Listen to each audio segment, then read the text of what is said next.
I've just brought that. You can.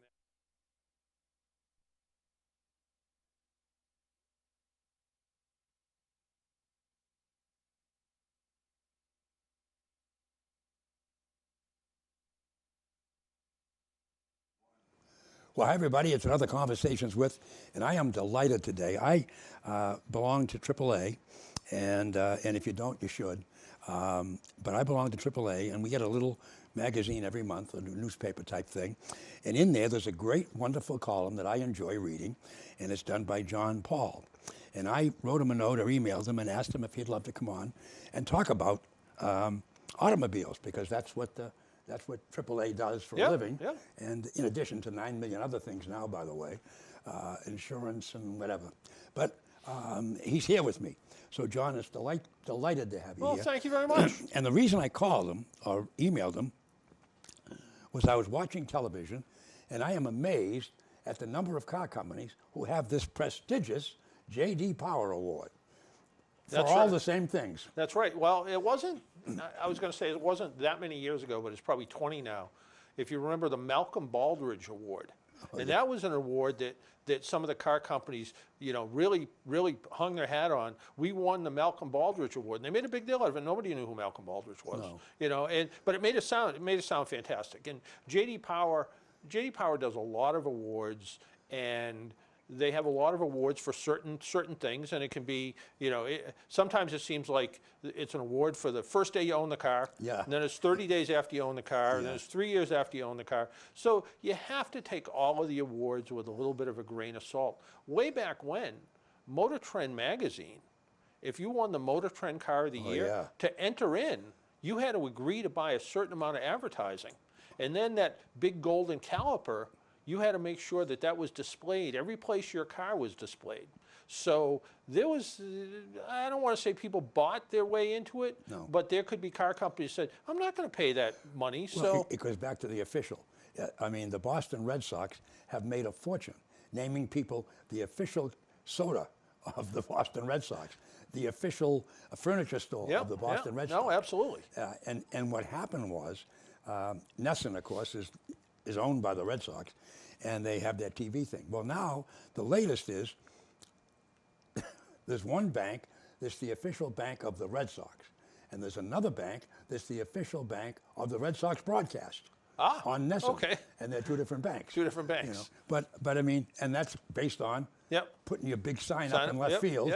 Or, well, I mean, we have a big AAA sign out on the Green Monster, so right. Yeah, you're the official. Well, we're the it's the AAA sign and the Maffrey sign we combine together out there. So, and we know there's a lot a lot of people when the ball hits over to the Green Monster and the AAA sign comes up, we know that's a good thing. But it is funny how, and I'm the president of an association called the New England Motor Press Association, and every year we do awards for the official winter vehicle of New England. So we're as bad as everybody else, It's and we look at it was a few years ago that I think we had one of the compact pickup trucks won.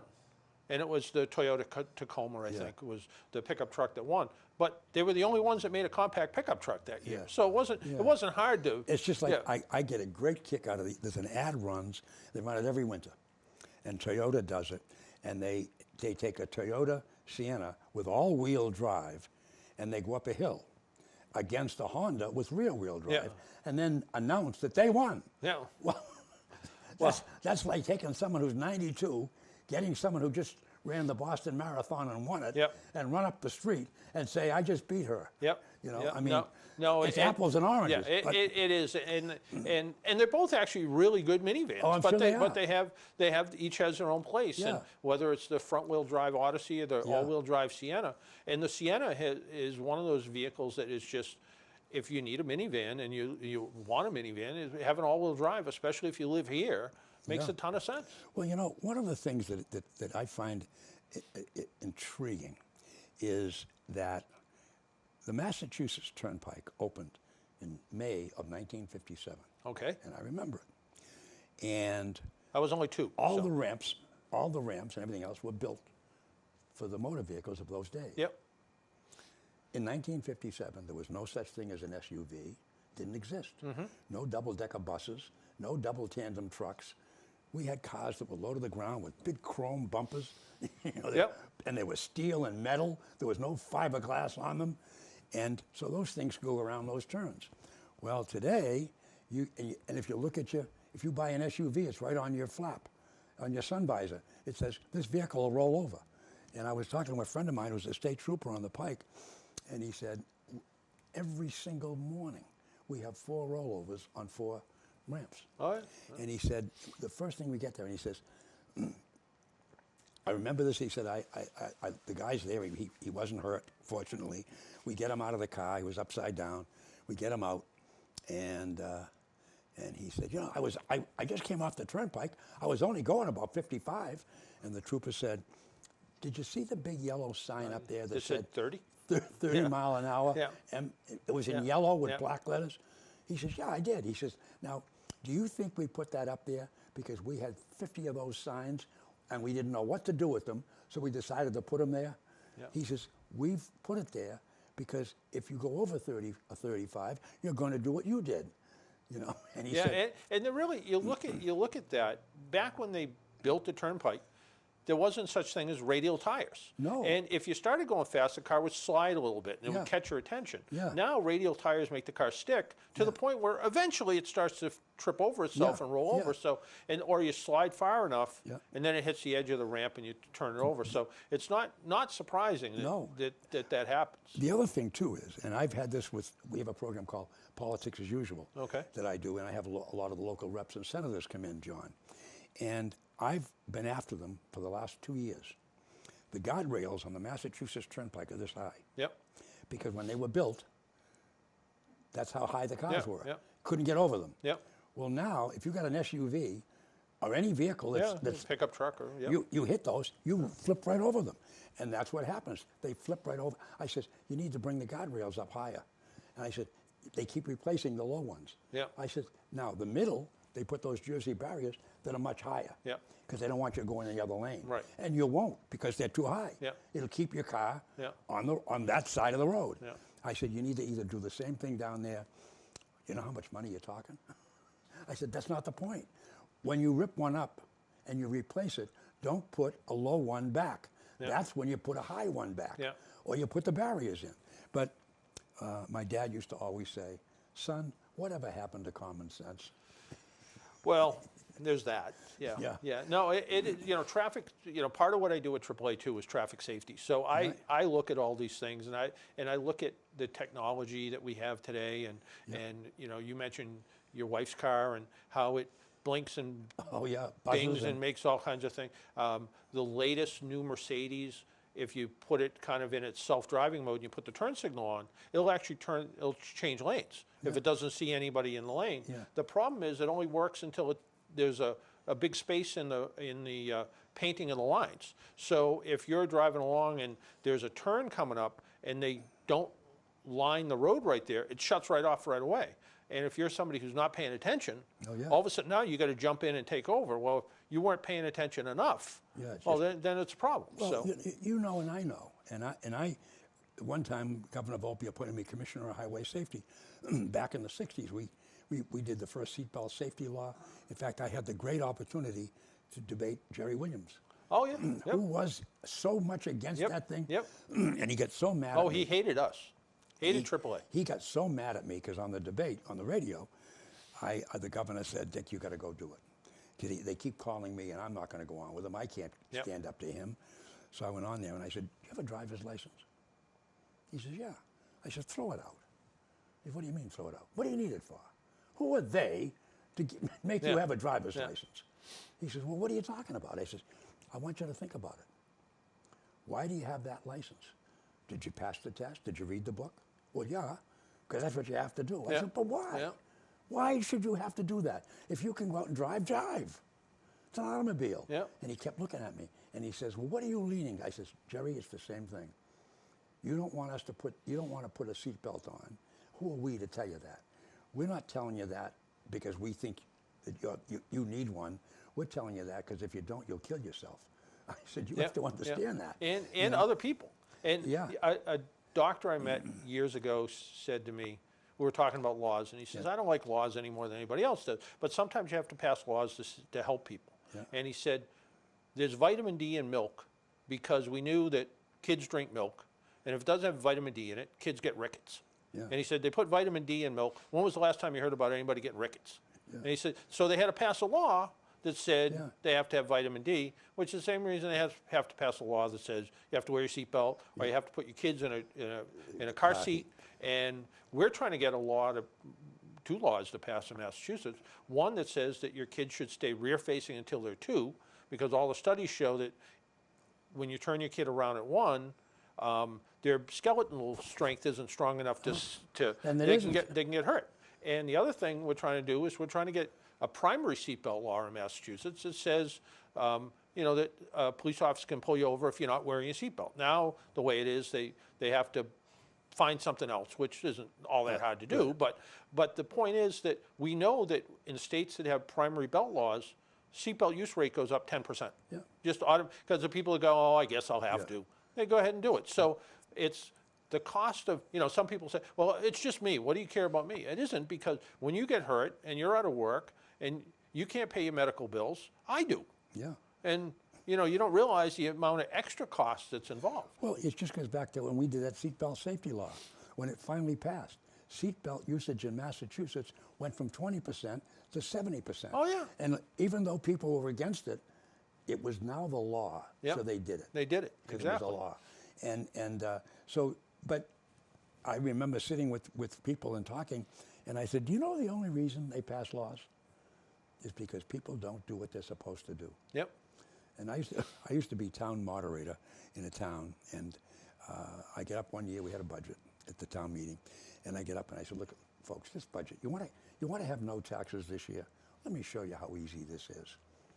If we close the schools for 1 year, we can save $7 million. Think of it. Yep. Now look, the only difference is going to be, instead of your little Susie and Johnny being 17 when they graduate, they're going to be 18. We can close the schools for you. It's not going to hurt anybody. Yep. They'll just be a little older when they graduate. 1 year. I said, now look, if you promise you won't play with matches, we can shut down the fire department. That's going to save us another $4 million. Now people are starting to look at me like I'm crazy. Yeah. And I went through the whole thing. Yeah. Yeah. And then I said, now look, you know what I've known? Show me, raise your hand. Has anybody ever seen snow in Massachusetts on May 2nd? No. No hands up? No. Good. So we can get rid of the highway department because the snow melts. It will eventually melt. Yep. Yep. We don't have to plow it. Yep. Yep. Well, now they're laughing, No. see? Yeah. I said, so you see, folks, it's real easy. If you want the services, you got to pay for it. You got to pay for it. Yeah. It's what it comes down to. Yeah. And I'll tell you an area where I think they need to really work on in Massachusetts. It was back to the automobile themselves. In the old days, you had a bumper. Yep. That bumper protected the front of that car. Now, those front ends are usually plastic or fiberglass, and they're one piece. That whole front end is one big piece. If you get a mark on it or a scratch or a bang on it, in the old days, they could pop that out, sand it, and repaint it. Yep. Well, they can't now, basically, because it'll crack or break. So it's now $3,200 in some cases, to put on a whole new front end of that car for an accident that probably is a $300 or $400 repair. Right. And the law says if it's over $1,000, you have a 6-year surcharge. And I argue, and the law hasn't been changed. Yep. And I argue that you should increase the numbers. In other words, it shouldn't be 1,000 anymore. It should be moved up to at least 2,000 or 3,000 before that kicks in, because you can get a little dent, and it's now a $2,500, and you get hammered on your surcharge. No, my personal car, which was only a couple months old, something hit the back of it. Yep. It could have been a shopping cart. It could have been somebody with a trailer hitch. Yeah, whatever. And it broke the rear marker light. And if the car was a year old, I probably would have just touched it up, but it still felt too new to do that. So, and it broke with a light attached to the inside of the bumper. Yeah. So it needed that whole piece. Yeah. And it was $1,100, I guess, by the time it was done. Yeah. And it was, realistically, it was some glue and some touch-up paint would have almost done the same thing, but I wanted it, because it was a new car, I wanted it to be new looking again. Yeah. But you know, some people look at cars today and they look at cars from the 40s and 50s and 60s and they say, well, you know, you look at today's cars and they just crush right up into nothing. But at least the people are safer. A car crash in a 57 Chevy with a metal dash and a solid steering column is going to kill you, where a car in the same Chevy in a 2015, the steering wheel is going to collapse, the airbags are all going to go off, the car's going to look horrible, but chances are you're going to survive. I got to tell you, I bought a Mustang, 1966 when they first came out. They came out in 65. I bought a 66. It was beautiful, little blue one, baby. Off the truck, it was $2,652. Brand new. Brand new. I got it from Valley Motors in Ware, Mass. And they had it was a one-piece pan, the whole car. That winter, I went with a couple of friends of mine. We're coming home, and I lived on a cul-de-sac. And I turned the corner, and the car was light, nothing to it. And it slid. And the town had plowed, so there was a hump of snow, and it was angled. And the car slid right up on top of the snow and sat there. We get out of the car laughing hysterically. Here's the car sitting up on top of the snow, wheels this far. Did you wait till May 2nd when the snow melted? Yeah, that's what I should have done. Well, 4 of us or 5 of us picked it up and put it back on the road. But I mean, the thing is that I always tell us, the only thing we didn't have cameras in those days. If you did, it was home. And I said, it would have been a great picture. But that's how much, technology in these automobiles have changed. No, and this was probably 15 years ago. There's more technology in a 15-year-old car than there is in a 727. And those are kind of pretty mechanical planes, I guess. But still, you look at the technology, and you look at the technology in a phone today with the amount of tech, and you all of a sudden you connect the phone to your car, and now all of a sudden you have this supercomputer that's running your phone that's now interfaced with the car, and the car has all this technology in it. And some people will say, I remember talking to somebody and they said, well, you talk about sports cars today, and your Mustang's a good example. That Mustang isn't the new one's not any faster than my 66 Mustang was. No. But on the other hand, and we did this at AAA National a bunch of years ago. It was probably the 50th anniversary of the Ford Mustang, that we took 50 new Mustangs and measured the emissions coming out of 50 and measured the emissions coming out of the 65 Mustang. And that was more than what was coming out of the 50 cars. So even though you can say, well, is there that much? Yeah, there's a lot of difference. There's a whole difference. That's the technology, and that's what really makes I had I have a GLK, and about 2 months ago now, my engine light came on. Oh, I started it up all right. It was running right. I checked it, walked around, shut it off, put it back on. The engine light came on. So I had to get an oil change. I said, well, there's nothing wrong with the car. I know there isn't. So I go in and I said, I don't know what it is, but can you check the engine light? Yeah, he said, we'll put it on the computer. Take 2 seconds. So he comes back to me. He said, it's a faulty engine light. Nothing wrong with the car. I said, well, I kind of knew that. Because it ran pretty well. And I said, I wasn't that concerned. I said, and I knew I checked the oil, so I knew everything was in place. And he said, it's just a faulty engine light. He said, well, we're going to take care of it. No, we'll just we fix the computer. It's a computer. We'll do it in 2 seconds. He comes back out, $145. I said, what's that for? Oh, he said, we had to reprogram and fix your faulty engine light. I said, if you had told me ahead of time that it was going to cost me $145 so that the light would go out, I would have put a little Band-Aid over that so I wouldn't see it. And I said, save myself $150. And the guy looked at me, he says, yeah, but then you'll never know if there was something wrong with it. I said, if there was something wrong with it, you'll know. Well, did you ever hear the story about the guy called the oil guy and came out and he said, my heat doesn't work. The guy came out, looked around for a while, whacked the furnace with a hammer and said, okay, it's all set, it's working fine. And he goes, well, how much do I owe you? He said, you owe me $100. And he said, I want an itemized bill. And he said, okay. And he said, hit furnace with hammer, $1. Nowhere to hit, $99. and kind of the same thing. Yeah. You know, you have to know the technology. That's right. To be able to make it work. Yeah. Well, I mean, and I respect that. Yeah. I mean, you know, and we laughed, you know, and it's because it is what it is. Right. And the best car story I ever had, I used to have Thunderbirds one time, and the Thunderbird and the Lincoln were the same car. The only difference was that you could take the whole front end of a Thunderbird off and put a Lincoln one on, same bolts, everything fit perfectly. But anyway, my son took the car, and on the back fender had a automatic antenna that went up and down. Well, he was out someplace, and somebody grabbed the antenna and bent it, so of course it wouldn't go back down. So I took it to Valley Motors in Ware, where I lived at the time, and Charlie Wall was the service manager, and Charlie says, okay, Dick, he says, I'm going to give you two choices today. I said, really? Huh? He said, we have a Thunderbird replacement that's $168. We have a Torino replacement that's $70. Which one would you like? He says, it's the exact same antenna. He says, but this is called a Torino part number, and those are $70. Okay. Now, the Thunderbird part number is a different part number. And I said, you're kidding me.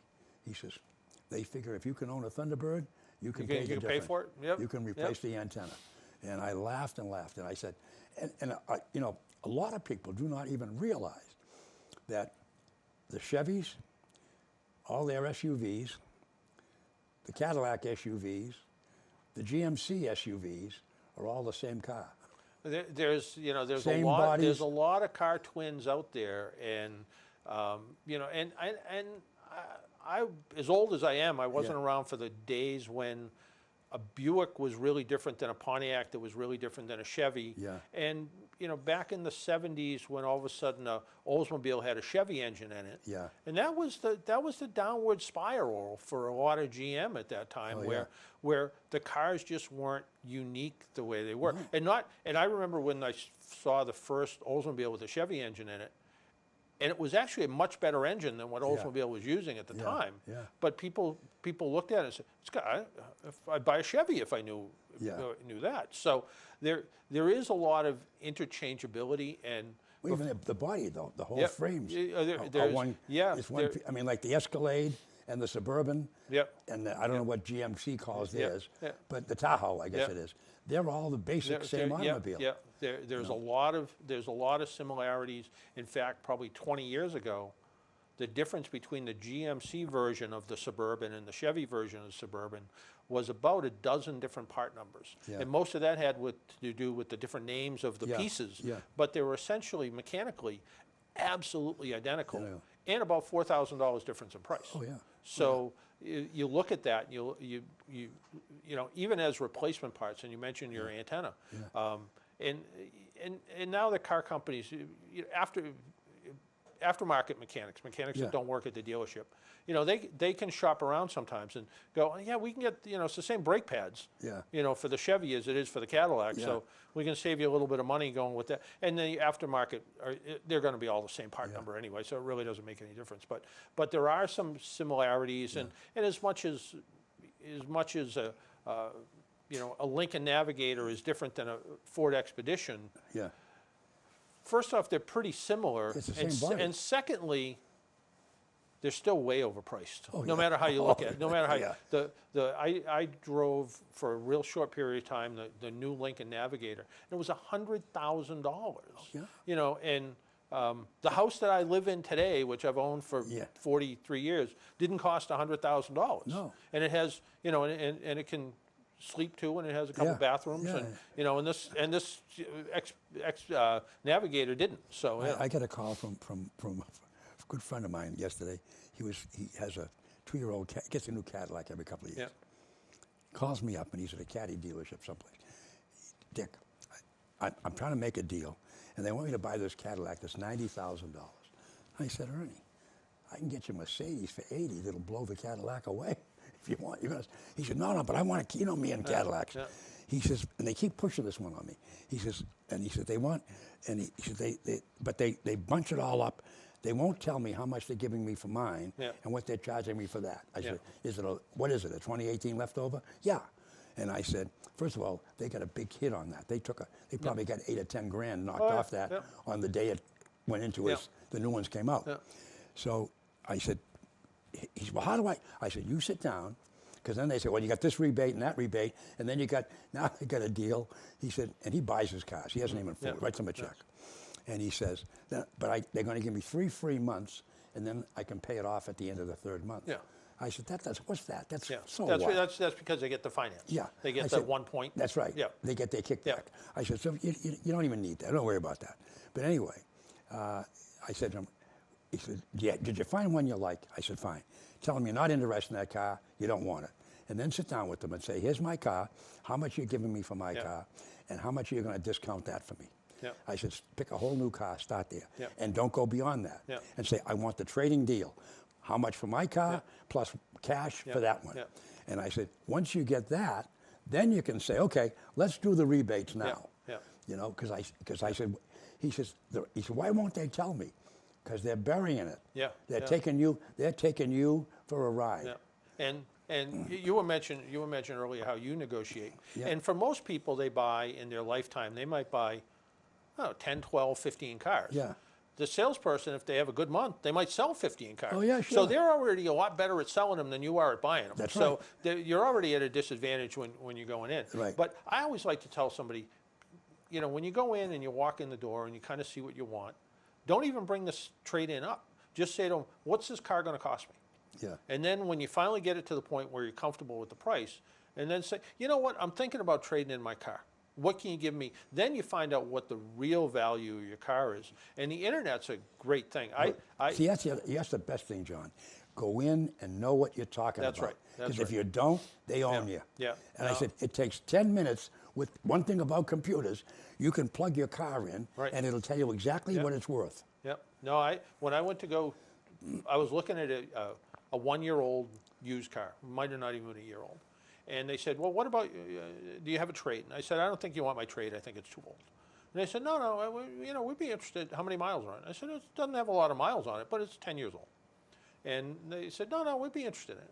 And they came back and they said, yeah, we can give you $900 for your car. And I said, really? And there was some other fee that I said, I'm not going to pay that either. Yeah. And he comes back and he says, let me go check on that. While he's gone, I take my phone out and I search for my car. And at one of their other dealerships, they have my car, almost exactly the same, for $4,900. Sure. So when they came back, I said, the trade-in's a little light. And he said, well, what do you, well, that's what our sales manager thinks it's worth. And I said, well, your other dealership it looks pretty much like the same car, same color at least, for $4,900. So I said, I kind of think a reasonable trade-in might be $3,500. And I said, well, being reasonable. Oh, we couldn't do that. I said, well, we can't do business. Yeah. Yeah. And then they'll never let you walk. They'll chase you out the door. But I have a good friend who was going to get an Acura. So he said, what do you think? I said, if you want to pay 10 grand for a Honda, go ahead. Yeah. I said, what do you mean? I said, that's a Honda. I said, in fact, the H on a Honda is like this, and they bent it a little bit and made it an A, and it's called an Acura, but it's on a Honda body. Yeah. Oh, that's a different company. No, it's not. Yeah. And Lexus and Infiniti are Nissans and Toyotas. Yeah, and that's why Hyundai now has the Genesis lineup, because they couldn't sell a Hyundai Genesis because everybody said, well, I don't want to buy that. So now they call it a Genesis. They call it Genesis, and it's a beautiful car. Oh, it's gorgeous. In fact, I was talking to somebody who oddly enough used to own a radio station, and he had a Maserati. He traded it in for a Genesis, and he said, I bet I'm the only one who ever did that. Yeah, and I'm sure, and because it's a good-looking car. Yeah. Well, listen, John, it's been delightful having you with us, and I'm so happy you got a chance to come by, and we'll have to do it again. Anytime you want. We'll do it again sometime, and I want you to concentrate on letters you get, because I'm sure there's some beauties. Oh, there's some goofy ones. Yeah. There's some goofy ones, absolutely. So in fact, we just renewed our AAA, and it's a great thing. I mean, I can't even comprehend owning an automobile in today's marketplace without belonging to AAA. I'll tell you one quick story. Somebody wrote to me and said they had a BMW, and they said they couldn't figure out, it was down a quart of oil, and they said, for the life of them, they said, why would BMW be so stupid to have this little tiny place when you pull the dipstick out, they have to pour the oil in? And I said, no, there's a cap right on the engine. It says oil right on it. And they went, oh, I didn't even see that. Read the owner's manual. Yeah, read the owner's manual. Well, John, once again, thanks a bunch. It was thank great. you. We had a wonderful time. Thank I'm you. glad you came. All right. And we'll set it up and do it again. All right, absolutely. There you are, folks. That's another Conversations With.